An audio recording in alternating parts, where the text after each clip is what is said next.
Iran ने मांगी है माफी। लेकिन आगे बढ़ने से पहले पूरी बात सुन के जाइएगा। पहली बात तो ये कि ईरान के राष्ट्रपति पेज़ेश्कियान सामने आए हैं। ये रही वीडियो। सामने आकर उन्होंने माफी मांगी है।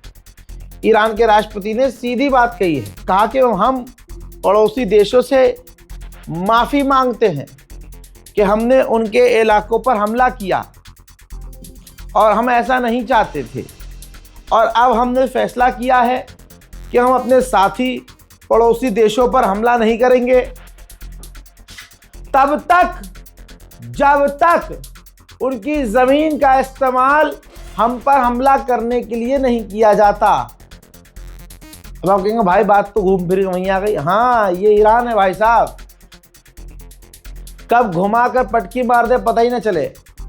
बात तो वही हो गई। पेज़ेश्कियान ने कहा कि अगर आपकी जमीन का इस्तेमाल किया जाएगा तो तब देखा जाएगा, लेकिन अगर आपकी जमीन का इस्तेमाल हमारे खिलाफ नहीं हो रहा है तो हम हमला नहीं करेंगे। तो भाई इस्तेमाल अमेरिका अरब देशों को तो करता ही है, तो इस माफी का क्या मतलब है वो नहीं पता। लेकिन पेज़ेश्कियान ने आगे कहा है कि ये जो माफी हम मांग रहे हैं अपने भाइयों से मांग रहे हैं। फिर ये भी कह दिया कि भाई अगर हमारी भाइयों की ज़मीन इस्तेमाल की गई हम पर हमला करने के लिए तब तो हम हमला करेंगे। तो हमारी नज़र में इस माफी का कोई फ़ायदा नहीं है। उधर पेज़ेश्कियान ने कहा है कि अमेरिका जो हमारे सरेंडर का ख्वाब देख रहा है कि हम झुक जाएंगे, तो ये ख्वाब लेकर वो कब्र में चला जाए। ये बहुत बड़ी बात है। राष्ट्रपति ने कहा है ईरान के कि अमेरिका जो सरेंडर करने का ख्वाब देख रहा है हमारे, वो ख्वाब कब्र में लेके जाए। ईरान की माफी का रिजल्ट, दुबई एयरपोर्ट पर ईरान का ड्रोन हिट हुआ, नुकसान हुआ। दुबई के एयरपोर्ट पर डिफेंस सिस्टम जो लगा हुआ है वो भी काम नहीं किया।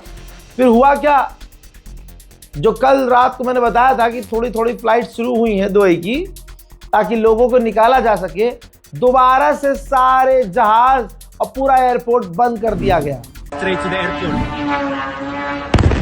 Oh my God. Ya Rab. Ya Rab. Ya Rab. Straight to the aircraft. Straight to... Ya Allah.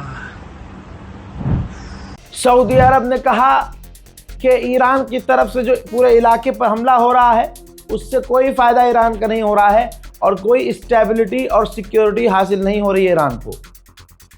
तो हमें यकीन है कि ईरान की गवर्नमेंट और ईरान के लोग अपनी समझदारी का इस्तेमाल करेंगे, अकल का इस्तेमाल करेंगे और हमले बंद करेंगे। बेचारा अमेरिका और इजराइल बहुत समझदारी से हमला कर रहे हैं कि ज़मीन पर बड़े 3D पेंट को तो नहीं उड़ा रहे हम। इस बार बहुत चेक करके ईरान के सुखोई कार्गो जहाज़ और दूसरे कार्गो जहाज़ों को अमेरिका और इजराइल ने मिलकर उड़ाया है। IRGC कमांडर ने कहा कि स्ट्रेट ऑफ होर्मुज में जो भी जहाज इजराइल और अमेरिका से लिंक्ड होगा हम उसको निशाना बनाएंगे और बनाते रहेंगे।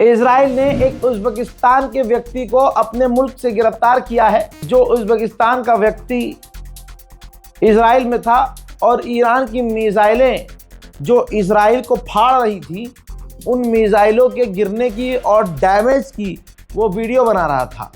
तो उज़्बेकिस्तान के उस व्यक्ति को इजराइल ने गिरफ्तार कर लिया। मेरे दोस्तों, आपको बता दूं कि अमेरिका ने 3 दिन पहले कहा था कि ईरान के डिफेंस खराब हो चुके हैं। लीजिए आपके सामने तस्वीर है। ईरान ने एक और अमेरिका के MQ-9 रीपर एडवांस खतरनाक ड्रोन को अपनी मिसाइल से मार गिराया है। उधर IRGC ने एक बार फिर से स्ट्रेट ऑफ होर्मुज में एक टैंकर पर हमला किया है। बहुत जल्द लौट रहा हूं बड़ी जानकारियों के साथ, तब तक आप इस रिपोर्ट को शेयर कीजिए। जय हिंद।